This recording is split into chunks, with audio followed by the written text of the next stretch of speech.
بسم اللہ الرحمن الرحیم۔ ہمارا جو آج کا لیکچر ہے اس میں کچھ آیتیں ہیں، کچھ ورسز ہیں، ہمارے کورس میں یہ شامل ہیں۔ تو آج ہم سورہ بقرہ کی کچھ آیات پڑھیں گے۔ سورہ بقرہ کی 286 آیات ہیں، یعنی 286 آیتیں ہیں۔ یہ سورت مدنی ہے، تو اس کی ہم کیونکہ اس میں 286 آیتیں ہیں 286، تو ہم اس کی 284، 285 اور 286 تین آیات ہم اس کی پڑھیں گے انشاءاللہ۔ یہ قرآن پاک کی تمام صورتوں میں سب سے زیادہ بڑی صورت ہے اور سب سے زیادہ احکامات بھی اسی صورت میں ہیں، لہذا اس صورت کو سنام القرآن، قرآن کا بلند حصہ بھی کہا جاتا ہے۔ اس طرح سورہ رحمان کا نام ہے، سورہ یاسین کا نام ہے۔ سورہ یاسین کو دل کہا جاتا ہے، سورہ رحمان کو قرآن کی دلہن کہا جاتا ہے۔ سب سے فضیلت والی آیت الکرسی کو کہا جاتا ہے۔ اسی طرح اس سورت کا ایک نام ہے اور وہ ہے سنام القرآن، سین نون الف میم سنام۔ سنام کہتے ہیں بلند حصے کو، تو چونکہ اس میں سب سے زیادہ احکامات ہیں تو اس لیے اس سورت کا یہ نام سنام القرآن رکھا گیا۔ اچھا، اب جو ہمارے پاس آیات ہیں وہ آپ دیکھ لیجئے۔ پہلی آیت ہے جو ہم پڑھیں گے، ویسے تو یہ آیت نمبر 284 ہے، آیت نمبر 284، جس میں للہ ما فی السماوات و ما فی الارض وَإِن تُبْدُوا مَا فِي أَنفُسِكُمْ أَعُوذُ بِاللَّهِ مِنَ الشَّيْطَانِ الرَّجِيمِ بسم اللہ الرحمن الرحیم للہ ما فی السماوات و ما فی الارض وَإِن تُبْدُوا مَا فِي أَنفُسِكُمْ أَوْ تُخْفُوهُ يُحَاسِبْكُم بِهِ اللَّهُ فَيَغْفِرُ لِمَن يَشَاءُ وَيُعَذِّبُ مَن يَشَاءُ وَاللَّهُ عَلَىٰ كُلِّ شَيْءٍ قَدِيرٌ۔ للہ کہہ رہے ہیں کہ للہ اللہ ہی کا ہے، اللہ ہی کی ملکیت میں ہے، ما جو کچھ فی السماواتی آسمانوں میں ہے، و اور ما فی الارض جو زمین میں ہے۔ یعنی اللہ نے ایک قاعدہ بتا دیا یہاں پہ کہ آسمان اور زمین میں جتنی بھی چیزیں ہیں، جتنے بھی مخلوقات ہیں، وہ سب کے سب میری ہیں اور میں ان سب کا مالک ہوں۔ جب میں مالک ہوں تو لامالا میری ہی بات چلے گی اور کسی کی بات نہیں چلے گی۔ میں جیسا چاہوں رولز ریگولیشن بنا دوں، قواعد اور ضوابط بنا دوں، کسی کو اس میں کچھ بولنے کی بالکل بھی نہ اجازت ہے اور نہ مجال ہے۔ تو پہلی بات اللہ نے شروع میں بتا دی کہ آسمان زمین کی ساری چیزیں میری ہیں۔ مثال کے طور پہ آپ کا اپنا کوئی ادارہ ہے یا آپ اپنے گھر میں کسی کو کام کاج کے لیے رکھتے ہیں، اپنی شاپ پہ کسی کو رکھتے ہیں، اپنی فیکٹری میں کسی کو رکھتے ہیں، تو آپ اس کو کہتے ہیں بھائی میں یہاں کا آنر ہوں، آپ کو میری ماننی پڑے گی، جو رولز ریگولیشن میں نے بنائے ہیں اس کو آپ کو فالو کرنا پڑے گا۔ تو اللہ تعالیٰ بھی یہی فرما رہے ہیں کہ میں اس کا بنانے والا ہوں کائنات کا، اس کائنات میں جتنی چیزیں ہیں وہ سب میری ہیں، تو میں جیسے چاہوں رولز ریگولیشن بنا دوں۔ تو یہ ترجمہ ہو کے پھر میں آپ کو بتاتا ہوں للہ ما فی السماوات و ما فی الارض، اللہ ہی کا جو کچھ آسمانوں میں اور جو کچھ زمین میں۔ تو جب اللہ نے فرمایا کہ میں جیسے چاہوں رولز ریگولیشن بنا دوں، تو اللہ نے کیا رول بنایا؟ فرمایا وَإِن تُبْدُوا، اور اگر تم ظاہر کرو، ما جو کچھ فی انفسکم تمہارے دلوں میں، او تخفوہ یا تم اس کو چھپاؤ، یحاسبکم حساب لے گا بھی اس سب کا اللہ اللہ۔ یعنی تمہارے دل میں جو کچھ بھی ہے تم اس کو ظاہر کر دو یا چھپا دو، اللہ کہہ رہا ہے میں اس کا حساب لوں گا۔ پہلے میں ترجمہ کر دیتا ہوں پھر میں آپ کو سمجھاؤں گا۔ ترجمہ سن لیجیے۔ فَيَغْفِرُ لِمَن يَشَاءُ، اللہ فرما رہے ہیں، دوبارہ ترجمہ کرتا ہوں، اللہ کی ملکیت میں جو کچھ آسمانوں میں اور زمین میں ہے، اور جو کچھ تمہارے دلوں میں ہے اس کو ظاہر کرو، او تخفو یا اس کو چھپاؤ، یحاسبکم بہ اللہ، اللہ اس کا حساب دے گا۔ فَيَغْفِرُ لِمَن يَشَاءُ، پھر اللہ جس کو چاہے معاف کر دے گا، وَيُعَذِّبُ مَن يَشَاءُ، جس کو چاہے اللہ عذاب دے گا، وَاللَّهُ عَلَىٰ كُلِّ شَيْءٍ قَدِيرٌ، اور اللہ ہر چیز پر قادر ہے۔ یہ ترجمہ ہوگا جو یہاں سے لکھا ہوا، ٹھیک ہے۔ تو بتانے کا مقصود یہ کہ اللہ نے پہلے اپنی بادشاہت کو، اپنی ملکیت کو بتا دیا، پھر اس کے بعد اللہ نے ایک رول بتا دیا، اور وہ رول کیا ہے؟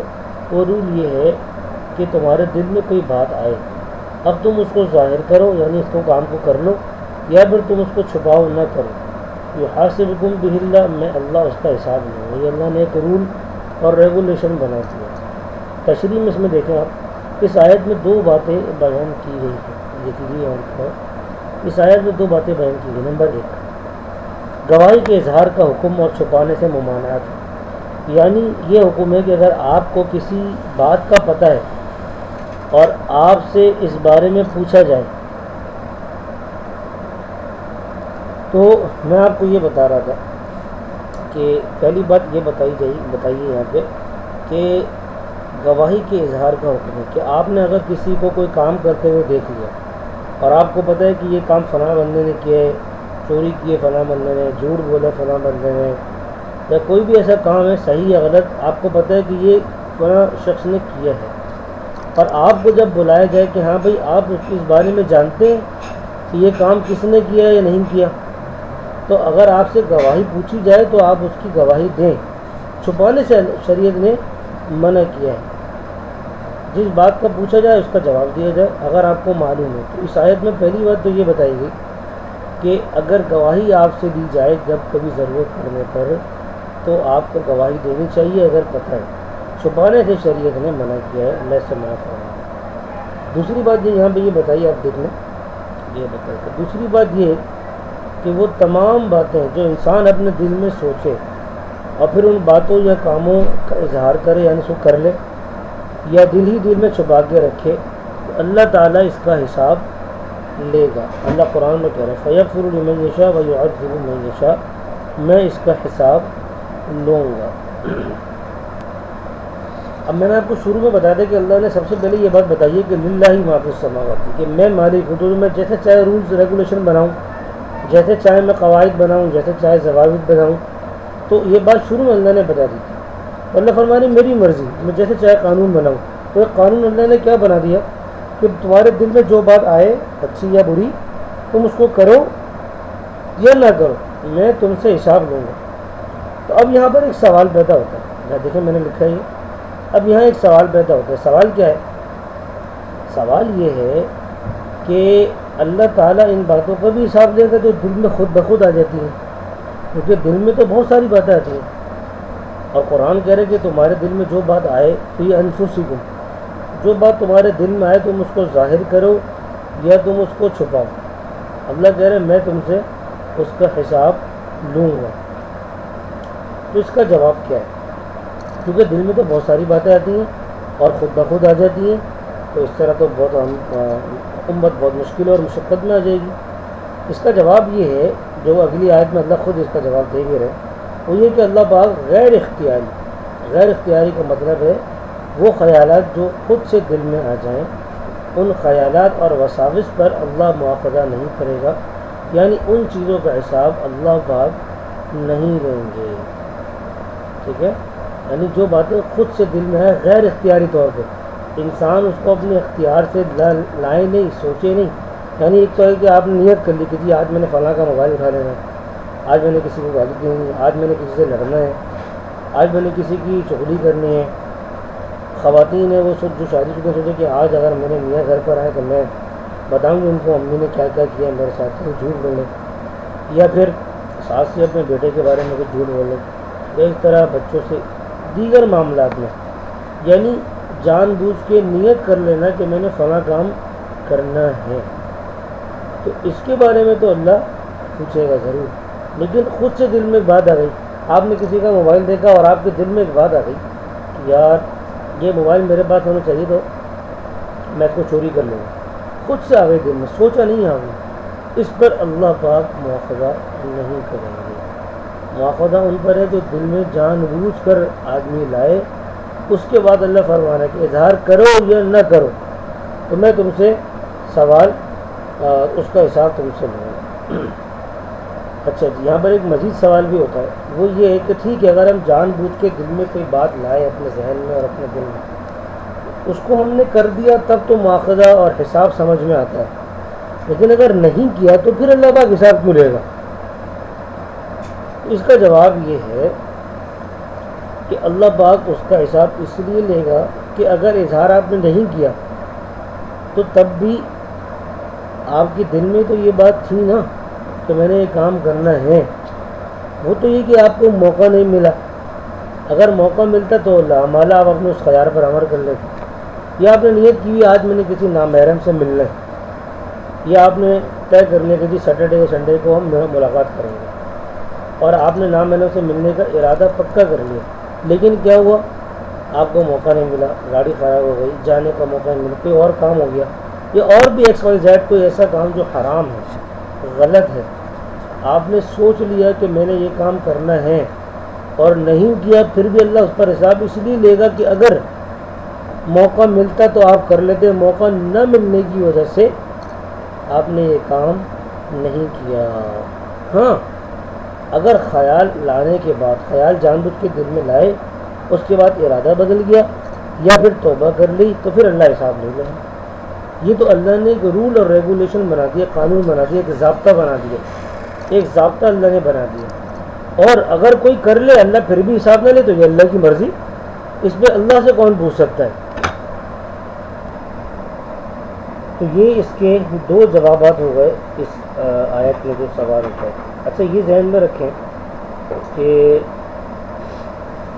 ہر صورت میں جو آیات ہیں اس میں ہر آیت میں نہیں بلکہ کبھی صورت کا اور کبھی آیت میں دو تین چیزیں ہوتی ہیں. ایک ہوتا ہے وجہ تسمیہ, نام رکھنے کی وجہ, وہ میں انشاءاللہ نیکسٹ آپ کو لیکچر میں بتاؤں گا. دوسری چیز ہوتی ہے ترجمہ, آیات عربی آیت لکھی اس میں مجھے ترجمہ.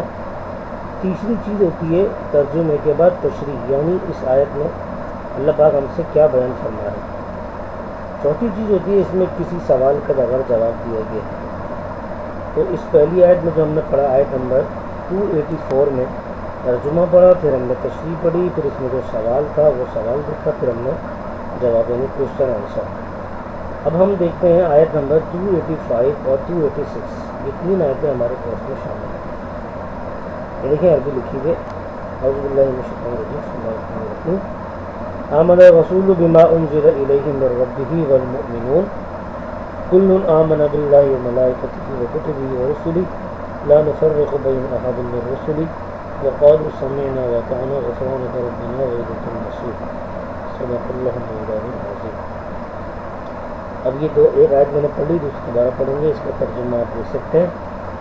یہ دیکھیے ترجمہ, آمن الرسول, آمن کا مطلب ایمان لائے, اور رسول رسول, بما ان چیزوں پر, انزل الیہ جو ان پر نازل ہوئی, من ربہ ان کے رب کی طرف سے, والمؤمنون اور دوسرے مؤمنین بھی ایمان لائے.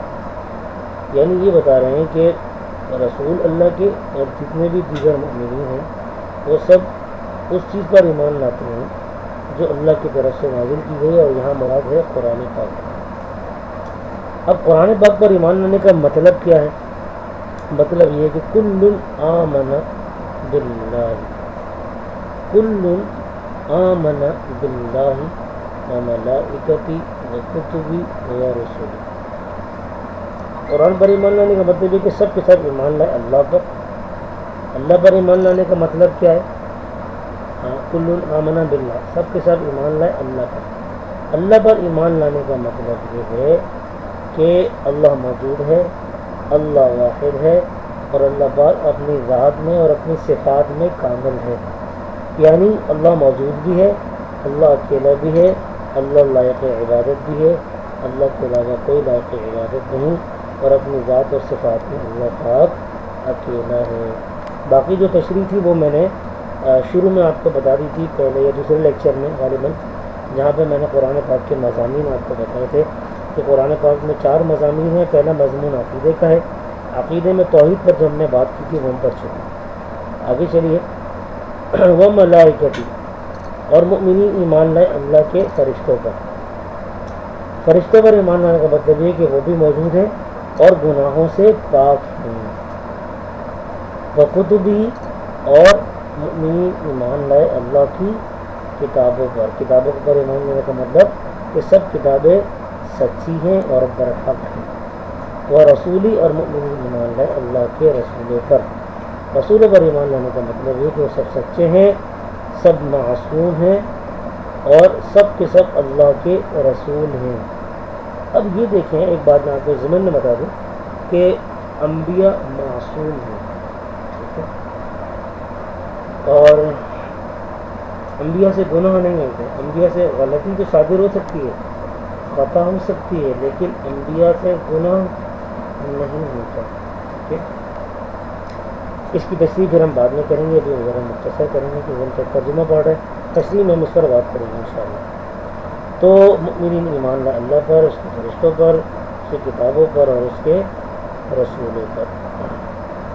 لا نفرق بین احد من الرسل.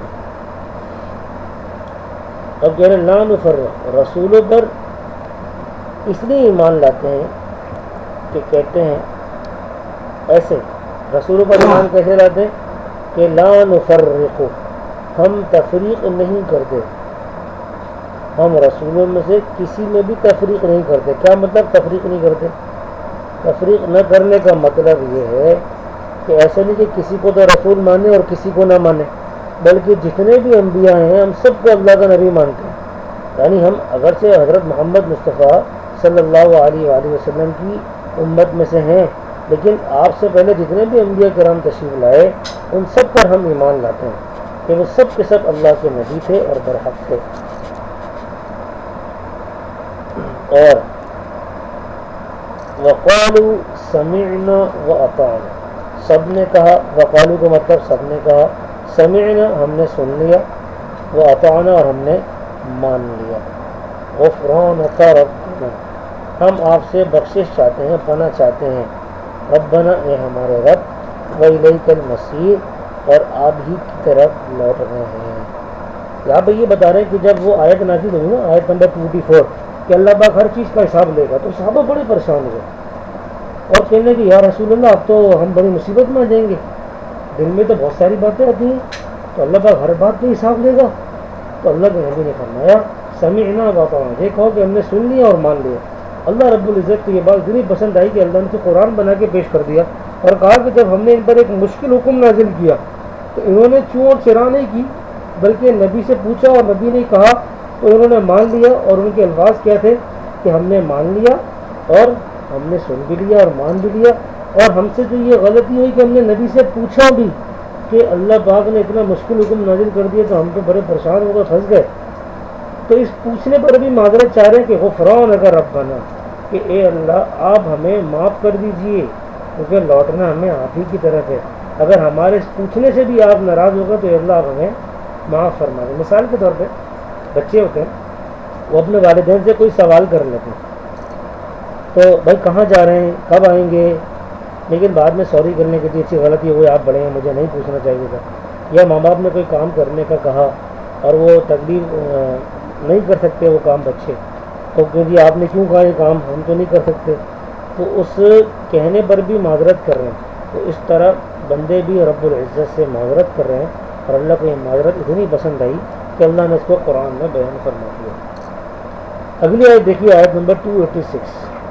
ربنا لا يكلف اللہ نفسا الا وسعها. لا يكلف، اللہ کیا فرما رہے ہیں؟ تو فرماتے ہیں کہ اللہ تعالیٰ لا يكلف اللہ، اللہ مکلف نہیں کرتا نفسا کسی کو الا وسعها مگر اس کی طاقت کے بقدر. یعنی اللہ تعالیٰ کسی بھی شخص کو، کسی بھی ذات کو اس کی طاقت سے زیادہ تکلیف نہیں دیتا. لہا ما کسبت، جو نیکی کرے گا اس کا ثواب اس کو ملے گا، وعلیہا مکتسبت، اور جو برائی کرے گا تو اس کا عذاب بھی اسی کو ملے گا. یعنی اپنے ارادے اور قصد سے اگر بغیر، یہ اس سوال کا جواب ہے جو میں نے آپ سے کہا تھا نا کہ جو سوال ہوتا ہے کہ جی اللہ پاک ہر چیز پر مواخذہ کرے گا، یہ اس کا جواب ہے. اللہ کہہ رہے ہیں جو لہا ما کسبت وعلیہا مکتسبت، کسی کو میں مشکل میں نہیں ڈالتا، جو اچھا کرے گا تو اس کو اچھا ملے گا، جو برا کرے گا برا ملے گا. یہ بھی ارادتاً جان بوجھ کے، اگر بغیر ارادے کے خود بخود دل میں کوئی بات آ گئی تو اس پر میں مواخذہ نہیں کروں گا. ارادتاً جان بوجھ کر دل میں کوئی بات لایا اور اس کو نہ کیا یا کر لیا تو ان دونوں صورتوں میں میں پوچھوں گا، اس کا جواب میں نے آپ کو پچھلی آیت میں بتا دیا۔ اب ہمارے ربنا لا تؤاخذنا، فرمانے کہ اے ہمارے رب ہم سے مواخذہ نہ کرنا، یعنی پوچھ گچھ نہ کرنا، ان نسینا اگر ہم بھول جائیں، او اخطأنا یا چوک جائیں، یعنی غلطی سے اگر ہم کوئی کام کر بیٹھے تو اے اللہ آپ ہمارا مواخذہ نہیں فرمائیے گا۔ ربنا ولا تحمل علینا، اے ہمارے رب ہم پر کوئی ایسا بوجھ نہ ڈالیے، یعنی کوئی سخت حکم ہم پر نہ بھیجیے، کما ہم اسر کہتے ہیں بوجھ کو، ربنا ولا تحمل علینا مت ڈالی ہم پر اسرن کوئی بوجھ، کما حملتہ جیسا کہ آپ نے ڈالا علی الذین ان لوگوں پر، من قبلنا جو ہم سے پہلے ہو گزرے ہیں۔ تو پہلے لوگوں پر سخت حکم کیسے تھا؟ پہلے لوگوں سے سخت حکم جیسے حضرت موسیٰ علیہ السلام کی تو امت تھی، ان کے لیے حکم یہ تھا کہ کپڑا ناپاک ہو جائے تو پھر اس کو جلانا پڑتا تھا یا پھر کاٹنا پڑتا تھا، دھونے کا حکم نہیں تھا۔ سب کا جب قبول ہوتا جب آگ اس کو جلا دیتی، تو بڑے سخت احکامات تھے، تو یہ امت کے لیے الحمدللہ کی باتیں نہیں ہیں۔ اور فرمانے ربنا ولا تحملنا ما لا طاقت لنا به، اے اللہ ہم پر کوئی بوجھ نہ ڈالیے، ما لا طاقت لنا به جس کو اٹھانے کی ہم نے طاقت نہ ہو، واعف عنا اور ہم سے درگزر کر دیجیے، واغفر لنا اور ہماری بخشش کر دیجیے، وارحمنا اور ہم پر رحم کیجیے، انت مولانا آپ ہی ہمارے کارساز ہیں۔ اب یہاں پہ دیکھیں مولا کا لفظ اللہ نے اپنے لیے استعمال کیا، انت مولانا، اے اللہ آپ ہی ہمارے مولا ہیں، آپ ہی ہمارے مشکل کشا ہیں، آپ ہی کاموں کے بنانے والے ہیں۔ اللہ کی بات کے علاوہ کوئی بھی کام کو بنا نہیں سکتی، چاہے وہ کوئی بھی بڑے سے بڑا ولی کیوں نہ ہو، اللہ ہی کام بنانے والے ہیں۔ فانصرنا علی القوم الکافرین، اور آپ ہمیں کافروں کے قوم پر غالب کر دیجیے، کافروں کے مقابلے میں ہماری مدد کر دیجیے۔ یہ دو آیتیں ہم نے پڑھی، پہلی آیت جو آیت نمبر 285 کا میں بتا چکا ہوں، ان دو آیتوں میں اس کا ترجمہ ہم دیکھ سکتے ہیں کہ ان دو آیتوں کا ترجمہ ہے، یا 285 کا یا 286 کا، اسی میں یہاں لکھ دیجیے، آپ دیکھ لیجیے۔ پہلی آیت میں ایمان والوں کی تعریف کی گئی ہے اور قرآن پر ایمان لانے کی تفسیر ہے، اور دوسری آیت میں اس سوال کا جواب ہے جو آیت نمبر 284 میں ہوا تھا، اور آخر میں دعا کی تلقین فرمائی اور دعا کا طریقہ سکھایا کہ دعا مانگنا کیسے ہے، اور سخت بوجھ سے مراد یہ کہ جیسے مومن موسیٰ علیہ السلام کے قوم پر احکامات کے وغیرہ وغیرہ وغیرہ۔ تو یہ سورہ بقرہ اپنے اختتام کو پہنچی۔ اب ہم اگلا لیکچر کریں گے انشاءاللہ۔